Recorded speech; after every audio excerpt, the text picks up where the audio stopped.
Hi, Cardiff City fans. It's Loovens here. I'm here together with Sai. Would be amazing if you all subscribe to Cardiff City World.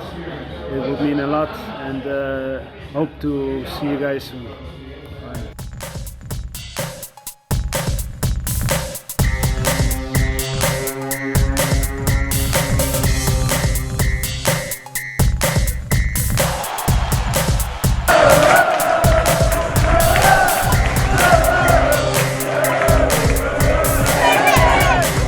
Hi everyone, my name's Pan, aka the Greek Leek. Welcome to another show on Ace Podcast Nation. Tonight, obviously, we look back at what's been a disastrous season for Cardiff City, being relegated from the Championship after 20 odd years. Probably someone who's under 28 would never have seen us playing League One. So obviously, it's a big shock for a lot of fans being relegated, and we're going to, for what it's worth, we're going to sort of look back at the season and kind of look at where things went wrong, and then obviously look at what needs to change really for us to move forward as a football club. And I'm going to give my opinion about the players who played in the squad, just a rating out of 10, and whether they should stay or go. I've been a season ticket holder for 40 odd years. I do go the odd way match, but there's certainly fans who go to a lot more matches than me. So there'll be a difference of opinions, but it's just to give an idea of where we stand with certain players at the club. So obviously pre-season, we did a few pods about the signings we made. Callum Chambers, ex-Arsenal, Villa, El Ghazi, again ex-Villa, Robertson, one of the players of the year at Portsmouth in League One, got him from Manchester City. Willock, obviously at QPR, was player of the year 2 or 3 years ago. Got him on a free transfer. We got a lad from Germany we didn't know much about on loan. And the recruitment team, to be fair, obviously, as far as Tan's concerned, did a good job because they got a huge profit on McGuinness, who was sold to Luton for over 10 million. And then we used about 9 million on recruiting a few players there through the season. We also got in Darland and Fish later on for a total cost of 5.5 million.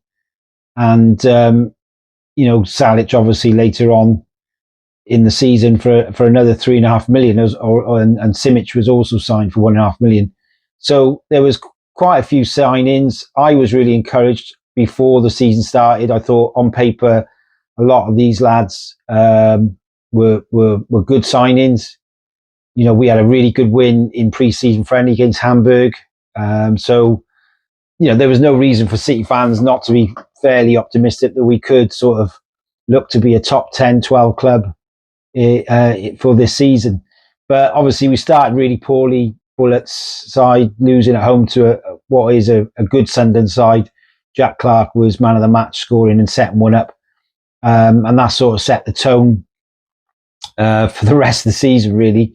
Because we start the season really disastrously. We had a run of, I think it was 6 defeats in our first 7 games, conceding 17 goals, scoring 2. And during the sort of shocking starts, after the Leeds defeat at home, I think we lost 2-0 there. Bullett rightly lost his job. I mean, he was a defensive-minded manager. He did well in his first season, but realistically, I think a lot of fans weren't that pleased with the type of football he was playing. And again, these are the kind of big errors that are being made, and we'll talk about it later. That Tan was influenced by Dalman about taking on Bullett, and Dalman, what football knowledge has he got? He's a businessman.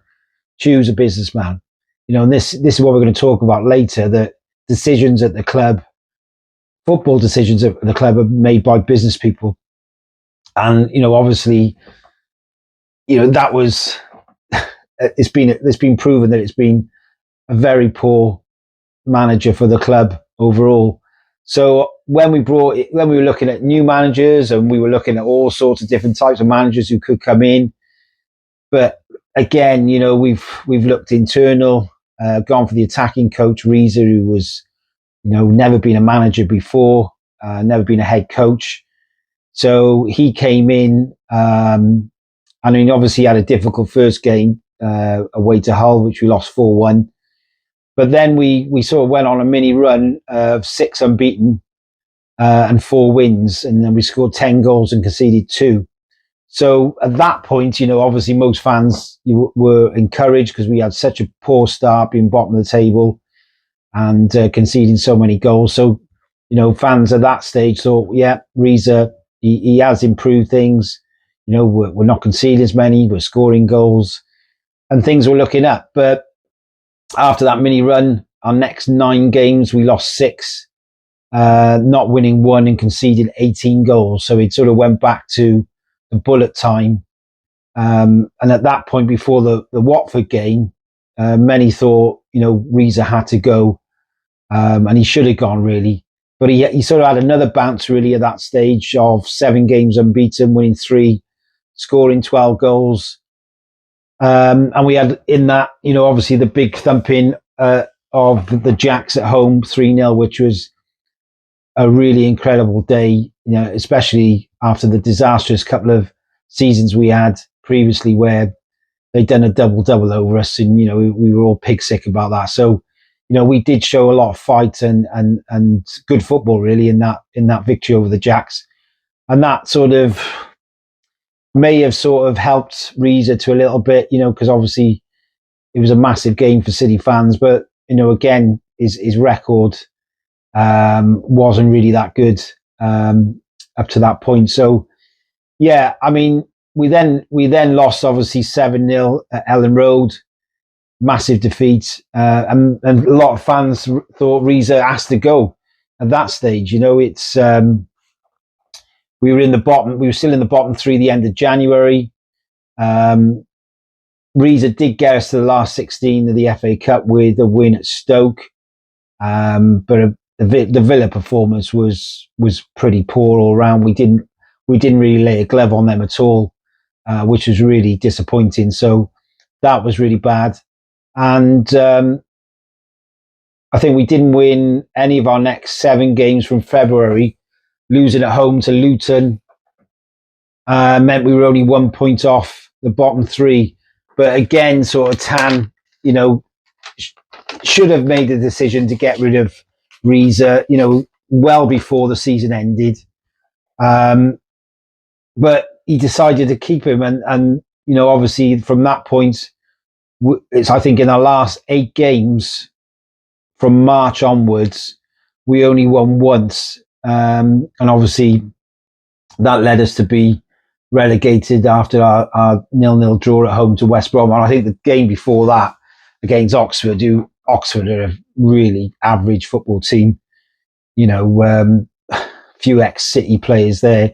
But let's be honest, when you look at the league, Cardiff City fans are looking at certain teams like Plymouth, we thrashed 5-0. Oxford, who, as I said, a very average football team.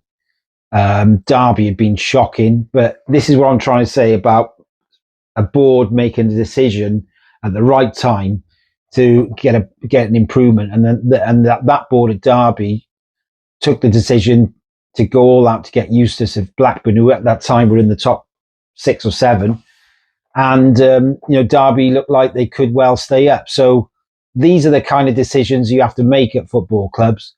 And when we look back at the season, yeah, we had some decent performances, but other than sort of Watford away, and we won 2 games. I think it was 2 away wins all season.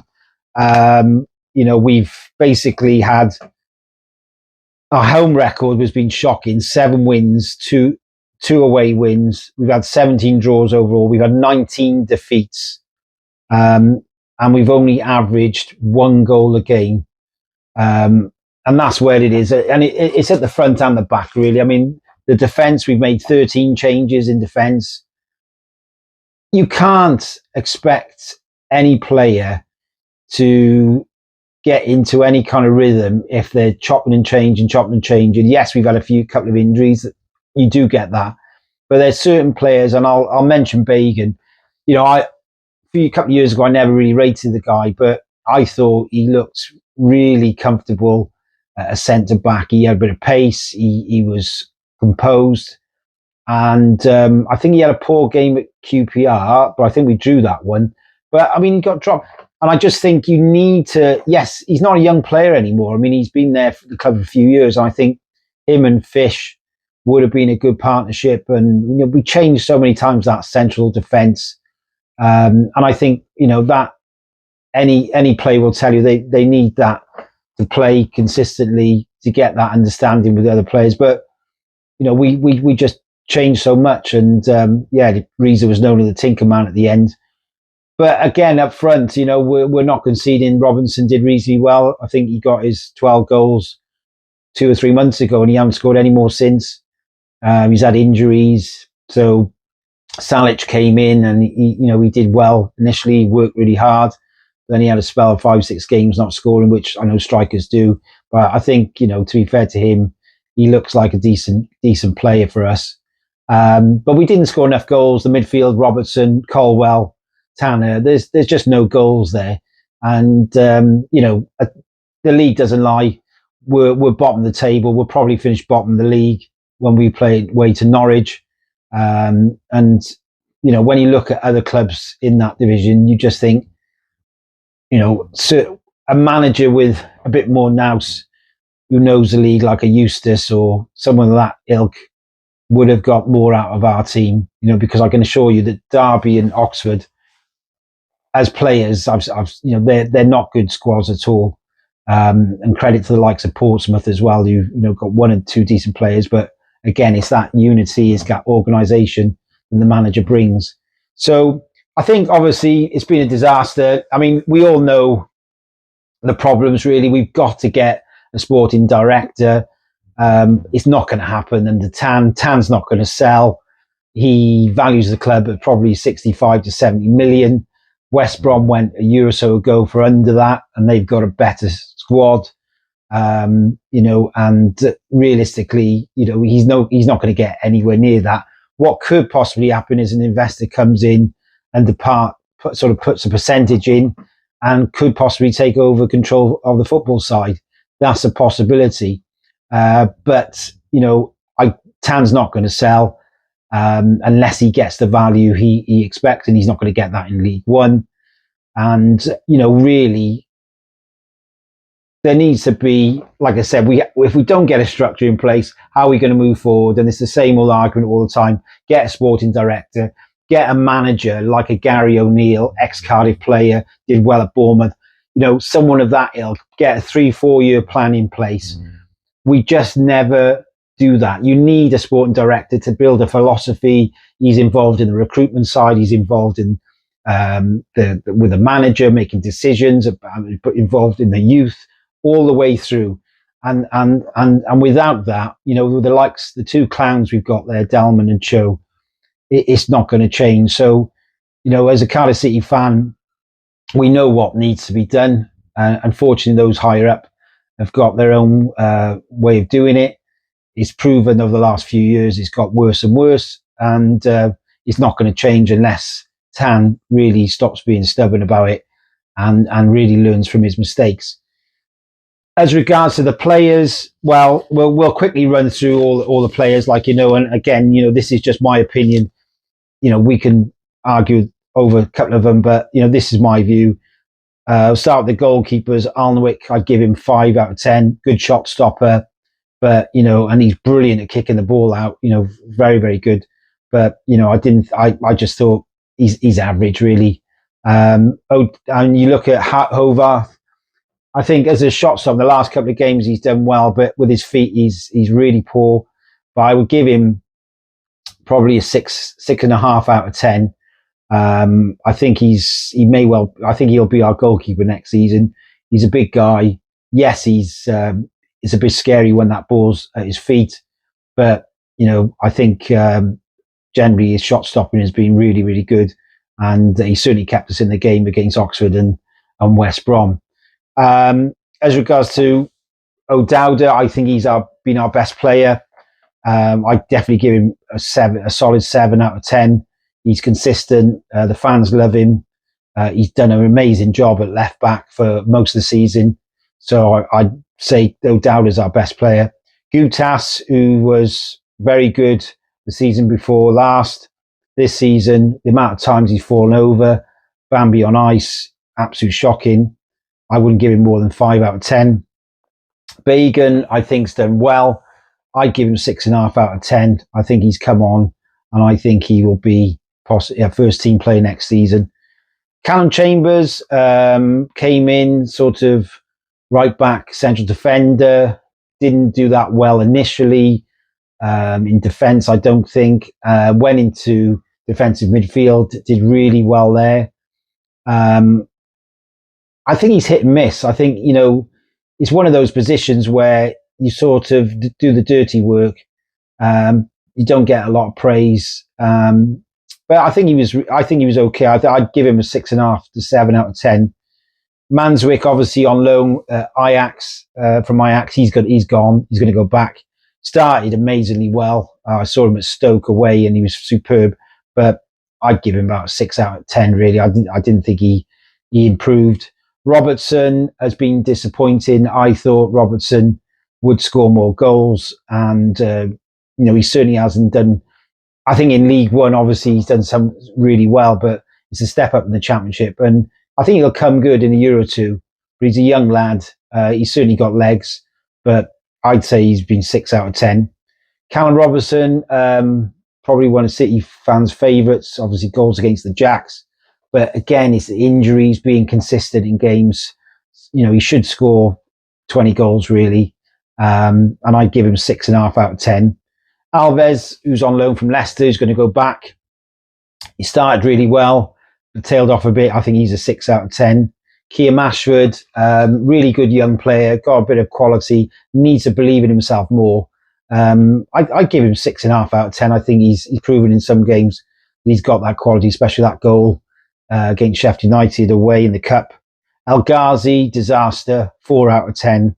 Colwell, 5 out of 10 maximum. Doesn't do it, don't score enough goals, doesn't do enough assists. I understand why Bellamy wouldn't even get him close to the Wales squad. To be honest, his career's gone backwards, not forwards. I would send him out on loan if someone will take him next season. He really needs to step up. Fish has been very good, I think, in terms of against other players in the squad. I give him sort of 6.5, a solid 6.5 out of 10. He's a big lump, and I think he's a steady central defender. Perry Ng, I know some fans really like him. I might be controversial here. I don't rate the guy. I think we need 2 new fullbacks next season. Perry Ng for me, 5.5 out of 10. Willock, flat to deceive, but in a couple of games he's shown a bit of quality, but again he's not consistent enough, doesn't score enough goals. Got a great goal against Millwall. I give him 6 out of 10. Miete, a bit like Marmite. I think, to be fair, on the right side, on the wing, he is a real threat. He doesn't score goals, obviously, but he has actually, put himself about. And as a squad player, I think he's all right, but 5.5 out of 10. Salic, I think, is probably a 6.5 to 7 out of 10. I think, he's proven that he can score goals. Needs to improve certain parts of his game, especially holding the ball up, being stronger against a defender. But I think he's got a real desire to win games, and I'd say 7 out of 10. Rolsey, great servant for the City. I give him a 6 out of 10. He's coming to the end of his career. He may well get another year contract. Turnbull again had injuries. Came to the side with Robertson, had a good partnership with him. Injuries again. Come back, and he has got a bit of quality about him, so I give him 6.5 out of 10. Ramsey obviously got injured most of the season, so we're not rating him. Conte went out on loan. Capaccio, I think, played 1 or 2 games, and then Isaac Davis, who was obviously on loan the season before. I give him like 6.5 out of 10. Certain games, he scored a couple of goals and he had a lot of pace. But in terms of the squad, there's a the reality is going down to from the Championship. Tan knows we're going to be losing 10 million quid in sponsorship and the money that the Championship give clubs there. And when you go down to League One, you only get about a tenth in terms of the money you get in the Championship. So he's going to cut his cloth. He's going to look to sell a few players. I expect Darlan to go. I wouldn't be surprised if Callum Robinson goes, and one or two others, and be looking to raise that £8 to £10 million to sort of look at breaking even really for next season. A few players obviously on loan, like the Manzarek and Alves, will be gone. Kanga was an absolute disastrous loan, £500,000. We'd have been better off going to the Cymru Premier and getting a couple of strikers there. Kanga's was definitely our worst signing, and obviously went back in January. So it's been a real mixed bag, but ultimately we're going to finish bottom of the league for a reason. A lot of players aren't good enough. Our recruitment has been poor in a lot of places, and we've had total mismanagement at the top. So be interested to hear what you guys think for our season and what you think needs to change. Who do you think is going to stay? Who do you think will be the manager? I think Aaron Ramsey would be good as a coach, as a number two maybe to someone, or sort of working with Gunter as well as part of the City backroom team. But I think we need an experienced manager. We need a sporting director. We need better recruitment. And obviously we're going to have to cut our cloth in what is a pretty depressing league in terms of the teams in there. There aren't really any exciting fixtures stand out, especially after Bristol Rovers look like they're going to get relegated. So there's not really a derby. But yeah, it'd be great to hear your thoughts, guys. Cardiff City World, please get your messages in. Please like and subscribe. And let's hope next season is going to be a happy season. Take care.